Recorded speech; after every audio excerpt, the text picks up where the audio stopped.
So guys, you know what the situation has been with this Steelers defensive line the last couple years. We've had Cam Heyward holding things down, but behind him, stopping the run just hasn't been there, especially late in games when it's mattered most. And instead of just running it back with the same group and hoping it fixes itself, the Steelers went out and added a guy who's actually got Super Bowl experience playing this exact style of run defense. And I don't think enough people are talking about what he brings to this front. Welcome back to the Steelers channel. If you're new to the channel, go ahead and hit that subscribe button.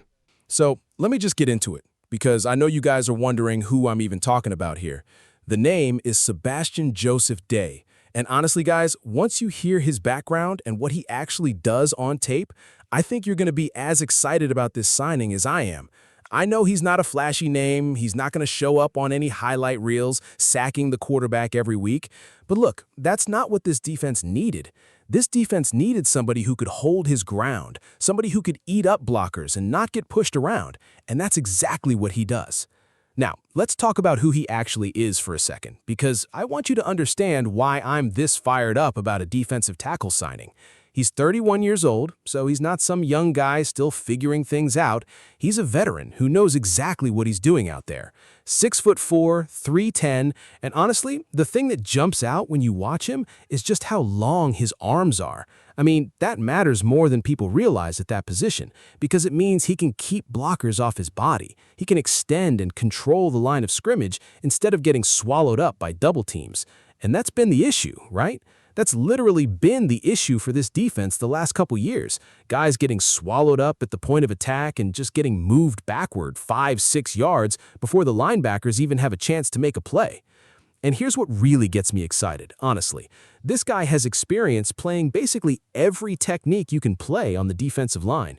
Nose tackle, 3 technique, 4-eye, 5 technique. He's done it all throughout his career. So when you think about what Patrick Graham is going to want to do with this defense, and I do think he's going to get creative with his fronts, this is exactly the kind of piece you want to have available to you.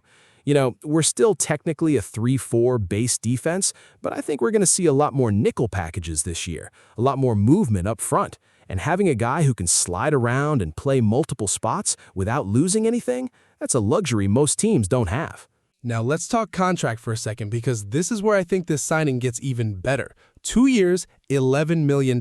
That's it. That's like $5.5 million a season for a guy who, and I looked this up myself, graded out in the top third of all defensive tackles in the league last year. Top third, guys, for $5.5 million a year. In this league, at this position, that's an absolute steal. That's the kind of value signing that doesn't get talked about enough, because it's not some big splashy name. But 3-4 months from now, when we're watching this defense hold up against the run, I think people are going to look back at this contract and go, how did nobody else want this guy at that price? So let's get into the actual role here, because I think this is important. I don't think Joseph-Day is walking in here as like the guy who's out there every single snap. I don't think that's realistic, and honestly, I don't think that's even the best use of him.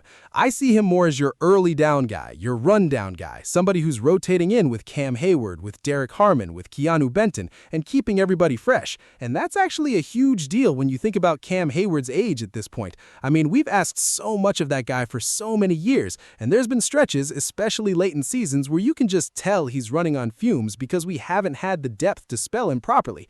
Now, with Joseph-Day able to step in on early downs and hold that point of attack, I think you're going to see a fresher, more explosive Cam Heyward in December and January, and that's when it actually matters most. And look, I gotta bring up something technical here for a second, because I think it explains exactly why this guy fits what we're trying to do on defense. There's this technique in the league right now. It's called 1.5 gap technique, and basically what it means is instead of just full-on 2 gapping like an old-school nose tackle, you're 2 gapping but also working to penetrate and disrupt at the same time. It's a way to make up for not having 2 safeties sitting deep in the box all the time. And Joseph-Day has literally played this exact scheme before at an elite level. He was part of that Rams defensive line a few years back, the one that won the Super Bowl, playing next to a guy who, I mean, everybody knows who I'm talking about, an absolute wrecking ball up front. And even though that Rams team was playing more 2-high safety looks than basically anybody in the league that year, they were still a top 3 run defense. That's not an accident, guys. That's scheme, and that's personnel. And Joseph-Day was a real piece of that puzzle, not just a guy standing around watching it happen.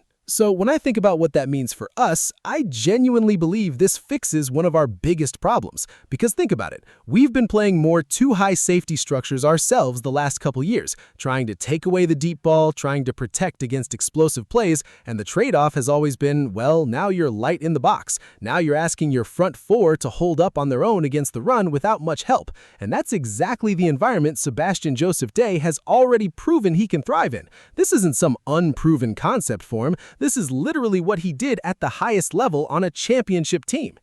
Now, I do want to be real with you guys. I'm not saying he's walking in here and playing 40, 50 snaps a game rushing the passer. That's just not his game. And honestly, that's fine because we've got guys for that already. What I care about is third and short. I care about 1st and 10 out of a heavy personnel look. I care about those moments where in years past, we just got physically beat. We got put on skates and the running back is 5 yards downfield before anybody touches him. That's what I think changes this year. That's the difference this signing makes. And honestly, when you zoom out and look at the whole defensive line room now, between Cam Heyward, Derrick Harmon, Keeanu Benton, and now Sebastian Joseph-Day rotating in, I think this might genuinely be one of the deeper, more well-rounded lines we've had in a while. You've got youth, you've got experience, you've got versatility, and now you've got a guy who specifically addresses the one thing that's been holding this defense back from taking that next step. Because let's be honest, the pass rush has been fine, the coverage has had its moments, but stopping the run consistently, especially in those cold weather games late in the year, that's been the separator between us being a good defense and us being a great one.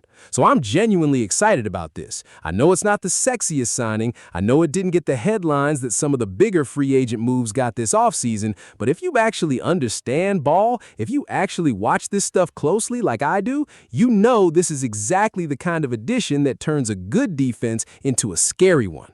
Patrick Graham is walking into a defensive line room now that has real answers up front, real versatility, and a guy in Sebastian Joseph-Day who's already won at the highest level doing exactly what we're going to need him to do. All right, guys, that's what I got for you on this one. Let me know down in the comments what you think this defensive line looks like once the season actually kicks off, and give me a grade, A through F, on how you're feeling about this front seven right now. I'll read through those comments. I always do. Make sure you're subscribed so you don't miss the next breakdown, because there's a lot more coming as we get closer to camp. All right, that's it from me, Steelers fans. Here we go, Pittsburgh.